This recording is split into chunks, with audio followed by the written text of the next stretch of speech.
शक्ति प्रदर्शन किया, अब सरकार में रहे और क्या वक्त है कि चुनाव के वक्त आप पाला बदल रहे हैं, अब अखिलेश जी के साथ आ गए हैं, उनको मुख्यमंत्री बनाना चाह रहे हैं।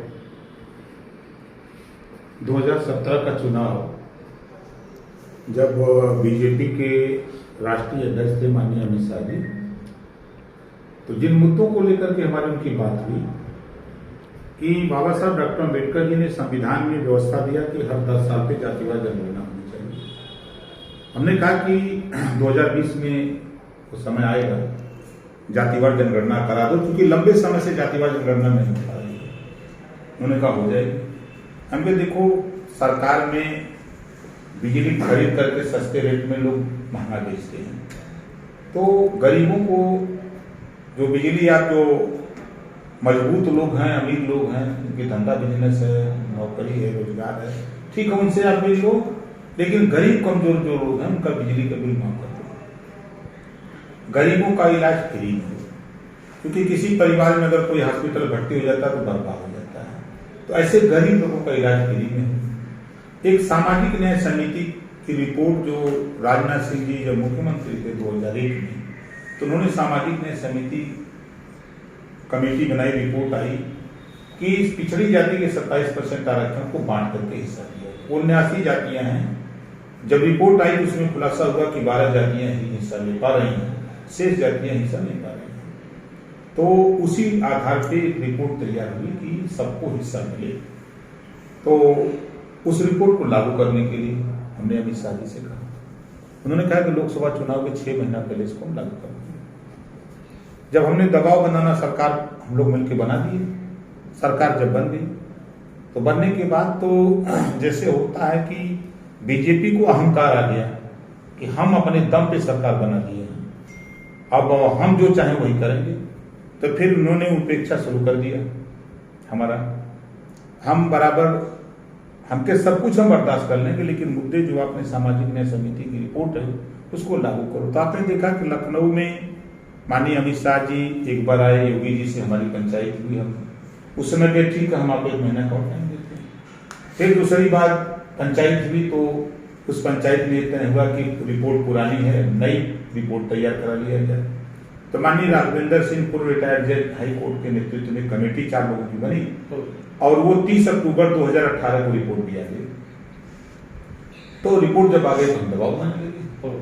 तो अमित शाह जी ने कहा कि देखो, हम इस रिपोर्ट को लागू करेंगे तो यादव नाराज होगा, कुर्मी नाराज होगा, कुशवाहा नाराज होगा, गुप्ता नाराज होगा, तो हम जातियां नाराज होंगे। हमके 9 प्रदेशों में बांट करके आरक्षण दिया जा रहा है। 9 प्रदेशों में, आप गूगल पे जाकर देख लो, हमारी बात मत मानो। 9 प्रदेशों में ये आरक्षण बांट करके, कहीं 3 भागों में, कहीं 4 भागों में, कहीं 5 भागों में बांट के दिया जा रहा है। तो उत्तर प्रदेश में ऐसा क्यों नहीं हो सकता है? तो जब रिपोर्ट आ गई है तो उसको बांट दो। तो 7, 9, 11 7% जो पिछड़ी जाति में जो मजबूत जाति है उनका हिस्सा 7%, जो अति पिछड़ा जो कुछ हिस्सा पाई थोड़ा कम मजबूत है उनको 11%, जो सर्वाधिक पिछड़ा है उसके नाम पे 7, 9, 11 का बंटवारा हो गया। ये मुकर गए लागू करने से। तो मैंने कहा कि देखो, ये अन्याय है, ऐसा न करो। और आपने उनसे कहा था कि प्रदेश में जो अराजकता का माहौल है, हम सबका साथ सबका विकास की बात करेंगे। आप ये हिंदू मुसलमान की राजनीति क्यों करने लगे? आप आपस में द्वेष पैदा क्यों कर रहे हो? ऐसा ना करो। तो कहा देखो, हमारी पार्टी जो चाहेगी वो करेगी, आपको जो करना है करो। तो हमने कहा कि भैया तभी इस्तीफा लो, हम तो जा रहे हैं। तो हमने इस्तीफा लेकर हम लौट आए। लेकिन उनका ही कई बार आप मिलते हैं लोगों से, ये माना जाता है बड़ा आप अविश्वसनीय है, थोड़ा सा इनक्रेडिबल है। कभी आप हाथ मिला लेते हैं ओवैसी जी के साथ और कहते हैं कि हर हाल में हम लोग को आगे आना है, फिर आप भारतीय जनता पार्टी के साथ डिनर पे चले जाएंगे, फिर लंच कर लेंगे समाजवादी पार्टी के साथ, फोन पे बात करते रहेंगे बहुजन समाजवादी पार्टी के साथ। तो ये जो एक अस्थिरता है वो कैसे लोगों में कंफ्यूजन दूर हो? देखिए, 75 साल से लोग पिछड़े, दलित, वंचित, अल्पसंख्यक को घुमाते रहे और शासन करते रहे। अगर ये पिछड़े, दलित, वंचित, अल्पसंख्यक समाज में कोई नौजवान पैदा हुआ, अगर देश की पार्टियों को घुमा रहा है, तो स्वाभाविक है कि उसके ऊपर आरोप प्रत्यारोप लगेंगे। बाबा साहब डॉक्टर अम्बेडकर के साथ क्या नहीं हुआ, बाबा साहब डॉक्टर अम्बेडकर के ऊपर, महात्मा ज्योतिबा फुले, सावित्रीबाई फुले के साथ क्या नहीं हुआ, मानवर कांशीराम जी आए थे उनके साथ क्या नहीं हुआ। तो सारे महापुरुषों के साथ ये होता है, जो भी समाज को हक हिस्सा दिलाना चाहता है उसके साथ कुछ ऐसी ताकतें हैं जो उसका विरोध करती हैं। आप भी महापुरुष हैं और हम महापुरुष नहीं है, हम वो नहीं करते हैं। हम तो साफ साफ कहते हैं जिसकी जितनी संख्या भारी उसकी उतनी हिस्सेदारी। ठीक है, 1700 थाने हैं, ईमानदार है भाजपा, तो 1700 थाने में हिस्सेदारी पिछड़ों की 52% आबादी है, वो क्यों नहीं दे देती। 826 ब्लॉक है, उसमें हिस्सेदारी क्यों नहीं देती है। 75 जिले 18 कमिश्नर हिस्सेदारी क्यों नहीं देती है। हम तो साफ साफ कह रहे हैं कि देखिए, जो अविश्वसनीयता, कमजोर को सब लोग उठा लेते हैं। जब मुलायम सिंह से स्वतंत्र देव पटेल मिलते हैं तो कोई चर्चा नहीं होती है, आपके सामने प्रमाण है। योगी जी मुलायम सिंह से या अखिलेश से मिलते हैं तो कोई चर्चा नहीं होती है। अगर ओम प्रकाश राजभर स्वतंत्र देव पटेल से मिल लेते हैं तो बड़ी चर्चा होती है, भाई क्यों मिल गए। हम भी कैबिनेट मिनिस्टर थे, वो भी कैबिनेट मिनिस्टर थे, संबंध था, वो भी पिछड़े समाज से आते हैं, हम भी पिछड़े समाज से आते हैं। तो एक शिष्टाचार मुलाकात, उसको इतना हवा दिया गया कि नहीं भाजपा में जा रहे हैं, भाजपा में। देखिए, हमारी भाषा इस देश में बहुत कम लोग जानते हैं। मैंने कहा, जब मैंने मंत्री पद से इस्तीफा दिया तो विधानसभा के अंदर मैंने कहा था कि आने वाले 22 के चुनाव में भारतीय जनता पार्टी को सत्ता से बेदखल करूंगा। उसी के पहले मैं तय कर चुका था कि 22 के चुनाव में मेरा गठबंधन सपा से होगा। मैं इसको क्यों नहीं ओपन कर पा रहा था, कारण क्या था कि मैंने सोचा कि जितने भी लोग हैं, एक मोर्चा हम लोगों ने बनाया, करीब 8 दल मिलकर के, प्रेमचंद प्रजापति, बाबूराम पाल, रामसागर बिंद, अनिल चौहान, ओम प्रकाश राजभर, किशोर पटेल, बाबू सिंह कुशवाहा, हम लोगों ने लखनऊ में प्रेस वार्ता किया कि ये भागीदारी संकल्प मोर्चा है, ये 8 लोग हम लोग इस मोर्चे में हैं। इस मोर्चे में और जो लोग भारतीय जनता पार्टी को सत्ता से बेदखल करना चाहते हैं तो उनका स्वागत है। हम ओवैसी जी से भी मिलते थे, शिवपाल जी से भी मिलते थे, चंद्रशेखर जी से भी मिलते थे, लेकिन कोई ऐसी घोषणा नहीं हुई ये मोर्चे में शामिल है, कोई ऐसी प्रेस वार्ता नहीं हुई। मिलना जुलना तो हमारा प्रयास है, आज भी प्रयास है। हम समाजवादी पार्टी के साथ गठबंधन किए हैं, आज भी हमारा प्रयास है कि जो लोग भारतीय जनता पार्टी को हराना चाहते हैं वो लोग हमारे साथ आए। हमने अखिलेश जी को बिना शर्त समर्थन दिया है, कोई दिक्कत नहीं है। हमको मुख्यमंत्री नहीं बनना है, हम एमएलए में बनेंगे, मिनिस्टर में बनेंगे। हम उनसे कहेंगे नहीं हमको 200 सीट दीजिए, तो लेके क्या करेंगे। इसी तरह हम सबको राय देते हैं कि ज्यादा सीट क्या करोगे लेके, आओ सब लोग बिना शर्त समर्थन। जब आओगे तो आप यहां लड़ोगे तो स्वाभाविक है, ऐसा थोड़ा है कि आपको सीट नहीं मिलेगी, सीट मिलेगी। लेकिन ये सपना छोड़ दो कि हम 100 सीट लड़ेंगे, 200 लड़ेंगे, क्या करोगे लड़के। मुख्यमंत्री बनना नहीं है, जब यहाँ तय हो गया कि मुख्यमंत्री माननीय अखिलेश यादव जी बनेंगे तो फिर यहाँ झगड़ा किस बात का है। तो हमारे मोर्चे में 8 लोग थे। जब आपने देखा तो अखिलेश जी का फोन आया कि अनुप्रिया पटेल जी मंत्री बनने जा रही हैं, आपके मोर्चे से हम पल्लवी जी को प्रदर्शित करें उनके पैरेलल। हमने कहा कोई दिक्कत नहीं, हमको आप ही के साथ आना है, आप करो। आपने देखा सबसे पहले वो चले गए, वो जाके वहां अपना हुआ प्रदर्शन। फिर उसके बाद बाबू सिंह कुशवाहा जी को लगाया गया, आप बात करो अखिलेश से, आप अपनी तय कर लो, सीट फीट का झगड़ा बड़ा न रहे। 2 बार उन्होंने मिला है, पूछ लीजिएगा, उनके बयान देख लीजिएगा, हम नहीं करते, बड़े नेता हैं। 2 बार वो मिले, फिर क्या बात हुई, अंदर की बात हुई। तो इधर जो हम लोगों ने देखा कि अब समय आ गया है, अब जनता बदलाव चाहती है।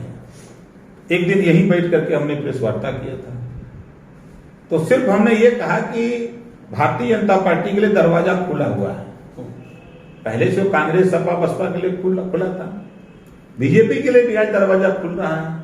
4 दिन तक पूरे देश में जैसे लगा कि अब भारतीय जनता पार्टी के लोग थाली में अगरबत्ती और दशांग कपूर जला करके अब लेके कि नहीं अब आने वाले।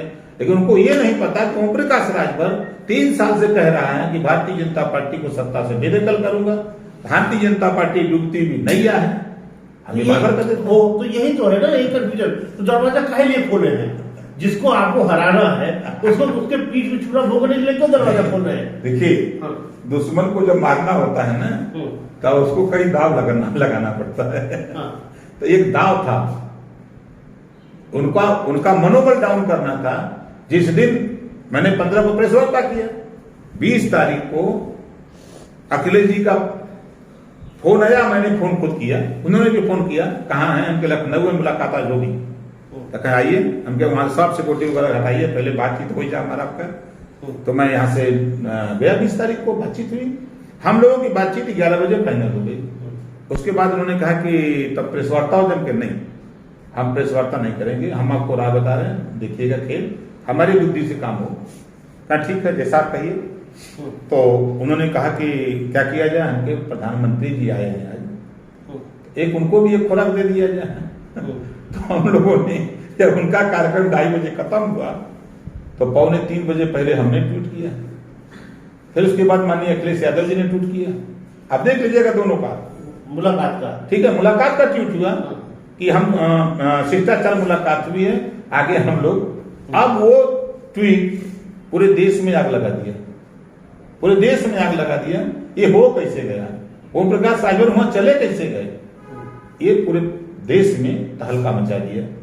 फिर उसके बाद 27 तारीख को तो हमको तो नहीं लगता है कि न भूतो न भविष्य हो, जो रैली हमने किया है वो जनता की पुकार थी, अपने पैसे से हाथ उठवा दिया था वहां अखिलेश जी के सामने। हमने कहा देखो, एक आप लोग रैली करते हो, हम भी, और हमने पूछा बताओ तुम लोग कितने लोग जो अपने अपने पैसे से आए हो, हाथ उठाओ भाई। हाथ उठवा के हमने मुहर लगवा दे, कोई पैसे अपना लगा करके आए हैं। ये भारतीय जनता पार्टी की तरह 500 रुपया ले लो, खाना ले लो, हमारी गाड़ी ले लो, आओ, ऐसे लोग नहीं हमारी मीटिंग में आते हैं। हमारे मीटिंग में वो लोग आते हैं जो ओम प्रकाश राजभर को चाहने वाले लोग हैं, जो अपने अधिकार की लड़ाई लड़ते हैं, जिनको एक समान शिक्षा, अनिवार्य शिक्षा, फ्री शिक्षा की लड़ाई लड़ना है, जिनको घरेलू बिजली का बिल माफ कराना है, जिनको सामाजिक न्याय समिति की रिपोर्ट लागू कराना है, वो लोग आते हैं। और उनको बता दिया हूं कि ये लड़ाई मेरी नहीं है, हम सबकी है, तो हम सबको अपना अपना पैसा लगाना पड़ेगा, तब हम मंजिल पे जाएंगे। इतना बड़ा कार्यक्रम किया हूं और पूरे देश में भूकंप आ गया है। अब देखिए 14 तारीख को बस्ती करूंगा, अगर 20 नहीं होगा तो 19 भी नहीं होगा बस्ती में। 17 को करूंगा कुशीनगर, और वो भी कार्यक्रम 19 नहीं होगा तो 20 भी नहीं होने देंगे। और 27 नवंबर को हरदोई लखनऊ मंडल में करूंगा और दिखाऊंगा कि देखो ये ओम प्रकाश राजभर, पूर्वांचल नहीं बुंदेलखंड करूंगा 29 नवंबर को। आपको सहारनपुर कार्यक्रम करूंगा, बागपत करूंगा, कार्यक्रम हम सब चेकआउट कर लिए हैं, लेकिन अभी 3 कार्यक्रम पर फोकस हमारा है। नहीं, ये अकेले करेंगे आप कि अब चूंकि आपका समाजवादी पार्टी के साथ आपका हाथ मिला रहे हैं, उनके नेताओं को बुलाएंगे, वो लोग भी रहेंगे, या और जो संकल्प भागी उतारी मोर्चा में जो लोग आपके साथ थे उन सबको आप लाना चाहते हैं? कि हर कार्यक्रम में, जैसे आपने वहां 27 को देखा, हमारे प्रेमचंद प्रजापति थे, बाबूराम पाल थे, रामसागर बिन थे, अनिल चौहान थे, गुलाब खनहार थे, प्रेमचंद कश्यप थे, और ओम प्रकाश राजभर और माननीय अखिलेश यादव थे। इतने लोग थे। इतने लोग 14 को मिलेंगे, इतने लोग आपको 17 को मिलेंगे, इतने लोग 27 को भी मिलेंगे। मोर्चे से हमारे जो साथी हैं, हम और जो हमारे माननीय बाबू सिंह कुशवाहा जी हैं, तो उनको भी हम प्रयास करेंगे कि अकेले लड़के क्या करेगा कोई। यहाँ लड़ाई अब नहीं रह गई, यहाँ एक तरफा चुनाव होगा। देख लीजिएगा 2022 का चुनाव की सूचना जिस दिन जारी होगी, उस दिन पूरे प्रदेश में हाहाकार मचेगा, एक तरफा चुनाव होगा, कोई टिक नहीं पाएगा, तूफान चलेगा। ये ओम प्रकाश राजभर है। नहीं, ओम प्रकाश राजभर के वही सब लोग संदेह में रहते हैं कि रैली करके भी पलट सकते हैं। ये गलत लोग सोचते हैं, गलत। देखिए, ये ओम प्रकाश राजभर है। भारतीय जनता पार्टी ने 22 सीट कह करके 8 दिया था, ठीक है, लेकिन उनके साथ में दोस्ती निभाया, वो नहीं निभाए। 200 मीटर सड़क एक कैबिनेट मंत्री अपनी खुद नहीं बनवा पाया। ऐसी सरकार में ऐसे मंत्री बनने से क्या फायदा? जिस समाज में जो वादा करके भारतीय जनता पार्टी आई थी कि हम महंगाई कम करेंगे, और आप क्या देखिए महंगाई, गैस सिलेंडर 400 से लेकर 1000 पार, सरसों का तेल 50 से बढ़ा दिया 200, अरहर की दाल 55 से लेकर 125, पेट्रोल 60 से लेकर 100 पार, डीजल जो है 97 रुपया 55 से लेकर 97, 3 रुपया कम है। महंगाई 1 रुपए की माचिस मिलती थी 2 रुपए की हो गई। दूध जो 25 रुपया लीटर था या 60 रुपया लीटर हो गया। कोई सामान तो नहीं छोड़ा, ये बिजनेस करने आ गए लोग। इस नाते ओम प्रकाश राजभर ने मन बनाया, अब इनके साथ नहीं, भारतीय जनता पार्टी को सत्ता से बेदखल करने जब तक कर नहीं लूंगा तब तक चैन से नहीं बैठूंगा। ये भी कह रहे हैं क्योंकि वो तो शादी आपके घर थी, सड़क आपको बनवानी थी, तो जब आपको अपने लिए कष्ट हो गया, लेकिन जनता के लिए कोई कुर्बानी नहीं दिया आपने। अगर वो आपकी यहाँ शादी में पड़ी होती तो आप ना सड़क की बात करते, ना आपको कोई पिछड़ों का दर्द याद आता। 19 चक्रोट सरकारी चक्रोट नपवाने के लिए डीएम को दरखास्त दिया। यहां से मिनिस्टर चिट्ठी लिख के भेजता था और एसडीएम और डीएम कहते थे कि छोड़ो यार, हटाओ ये सब, ऊपर से निर्देश है कि इनका काम नहीं करना है। ये डीएम एसपी कहते थे। इस बात को लेकर मैं धरना देने की अल्टीमेटम दे दिया डीएम को, मिनिस्टर होते हुए बुला के सीएम ने कहा कि ये क्या करने जा रहे हैं, हमके ये एप्लीकेशन सरकारी चक्रोट नपवाने के लिए आपके राज्य में आपने क्यों निर्देश दिया है कि उनका काम न करो। थाने के दरोगा कहता था कि आपकी बात नहीं सुनी जाएगी, हम आपको बहुत बदतम जा देंगे, नहीं होश में रहो, जो बात सही है उसको करो। जब ये हद तक थी कि यहां से आदेश होता था कि मत करो, इन्होंने हमारे चक्रोट तो छोड़ दिया, हमारा था उस रास्ते पर खाली हम ही जाते सभी लोग जाते हैं ना। नहीं तो ऐसा क्यों, क्या हो गया कि जो आप उनके साथ आपने वफादारी निभाई, 22 की जगह 8 पे आप कॉम्प्रोमाइज करके आप मंत्री बन गए, आपकी इच्छा पूरी हो गई, तो फिर ये कॉम्प्रोमाइज कितने दिन बाद आपको पता चला कि अब पानी सर से ऊपर है? ये तो 15 दिन के बाद पता लग गया, 15 दिन में पता लग गया। आपने देखा कि देश की राजनीति में पहला ओम प्रकाश राजभर है, मिनिस्टर जब था अपने मुख्यमंत्री और मिनिस्टर की लड़ाई आए दिन होती थी। कोई दिन ऐसा नहीं था कि जिस दिन हमारी उनकी लड़ाई न होती थी, मुद्दों के आधार पे, गरीब कमजोर पिछड़े दलित के आधार पे, हिस्सेदारी के सवाल पे। 69,000 शिक्षक भर्ती हटने के बाद 69,000 शिक्षक भर्ती में 27% रिजर्वेशन लूट लिया। है हिम्मत किसी की बोलने की? जितने पिछड़े समाज के नेता भारतीय जनता पार्टी में हैं, ये लोडर हैं, ये जूता पॉलिश कर सकते हैं लेकिन समाज की बात नहीं कर सकते। 69,000 में लूटा गया हिस्सा, एक भी पिछड़े समाज की जबान नहीं खोली, एक भी दलित समाज के नेता की बात जबान नहीं खोली। ये वहां लोडर बनकर के खाली काम करते हैं।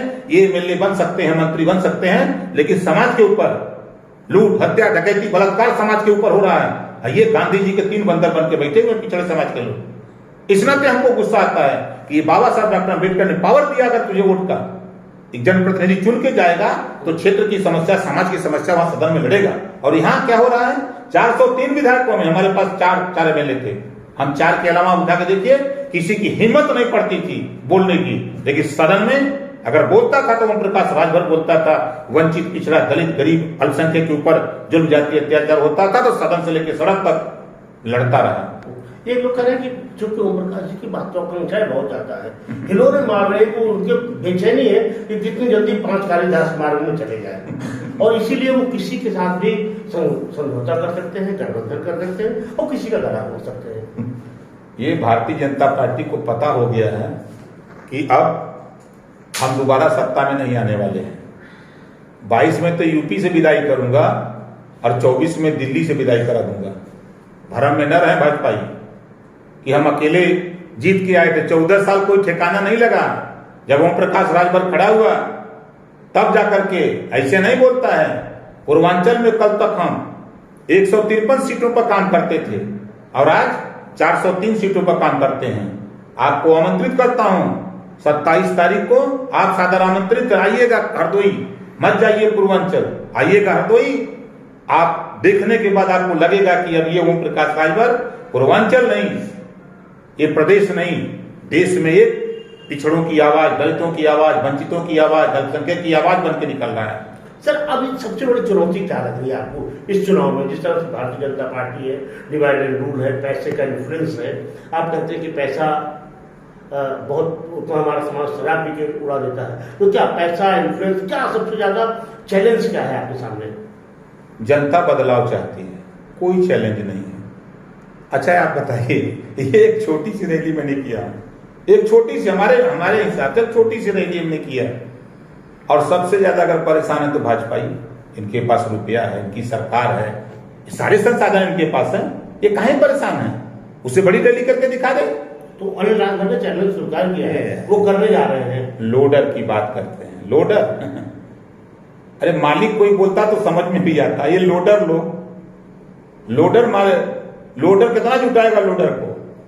मालिक चाहे तो लोडर खरीद सकता है, पैसा उसके पास है, वो इकट्ठा कर सकता है। हम तो कई वीडियो देखे कि पैसे के लिए मारी मारा हो जाती है। वोटर कहता है कि हमसे 500 रुपया पे हम आए हैं, कोई 300 रुपया पाया है, रैली के बाद कहते हैं भाग जाओ, तो बेचारा चला जाता, कहने आवा दोबारा तो हम बताइए। ये पैसे से भीड़ जुटाते हैं लोग। आप देखिएगा, हम आपको दिखाऊंगा 27 तारीख को। वहां मेरी बिरादरी के लोग कहते नहीं है, हमारी बिरादरी वहां है। जहां कार्यक्रम कर रहा हूं उस इलाके में जहां कार्यक्रम हुआ वहीं 60,000 वोट है हमारा।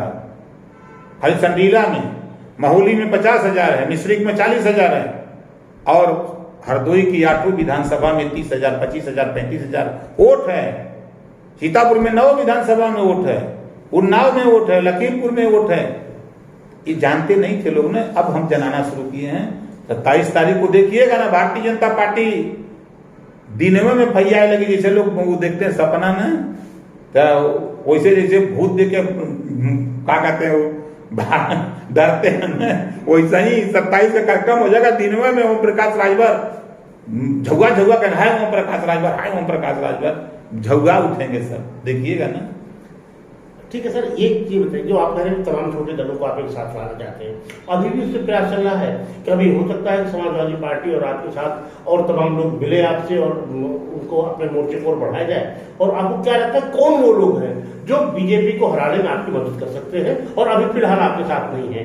देखिए, आज के तारीख में बीजेपी को हराने के लिए समाजवादी पार्टी और भागीदारी संकल्प मोर्चा में जो साथी हमने गिनाया आपको, हम लोग काफी हैं।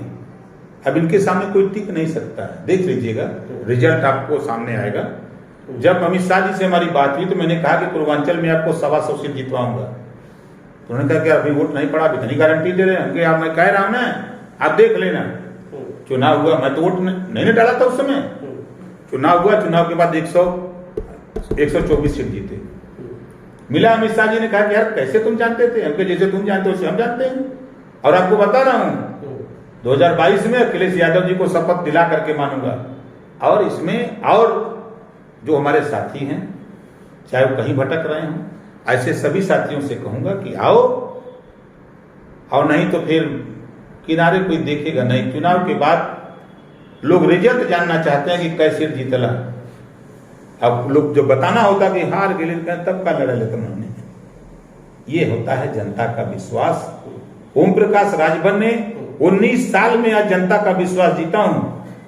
मंत्री पद से इस्तीफा देकर जनता का विश्वास जीता हूं। आया था किसी में सामाजिक न्याय समिति के मुद्दे पर छोड़ दिया पार्टी को, नहीं रहूंगा तेरे साथ मंत्री।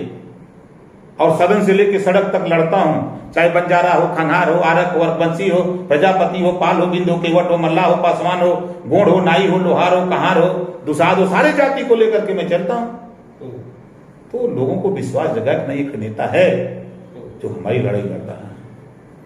ठीक सर, ये बताइए कि एक आखिरी सवाल आपसे है कि अब आपको क्या लग रहा है कि जैसे मुसलमानों का खैर बंटवारा हो जाएगा और तमाम दल बी टीम की तरफ बीजेपी के काम कर रहे हैं।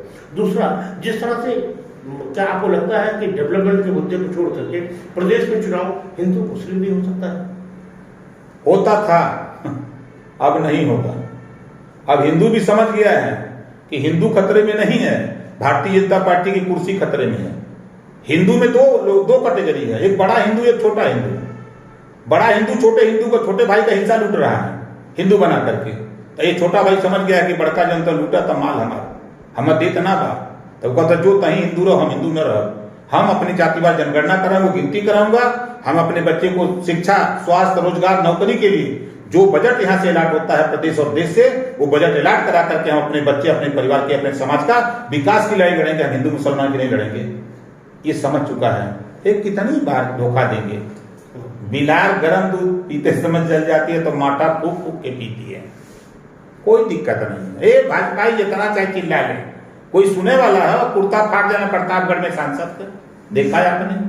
फैजाबाद में दौड़ा लिया भाजपा को जनता ने। आपके नोएडा में देखा हमने, कई जिलों में हमने देखा विधायक सांसद की क्या हालत है।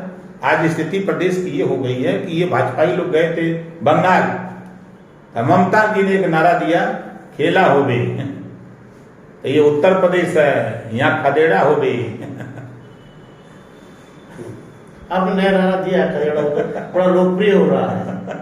यहाँ निश्चित आपको बता रहा हूं कि प्रदेश की जनता बदलाव चाहती है। उस बदलाव में महंगाई के सवाल पे, भ्रष्टाचार के सवाल पे, रोजगार के सवाल पे नौजवान एकदम मन बना चुका है बदलाव। और उस बदलाव में अब वो तय कर लिया है कि बंगाल में अगर खदेड़ा खेला होबे तो उत्तर प्रदेश में खदेड़ा होबे। तो ये थे ओम प्रकाश राजभर जी, जिन्होंने तमाम सवालों के जवाब दिए बेबाकी से, उस अंदाज से, जिस अंदाज से मंच पे बोलते हैं, जिस अंदाज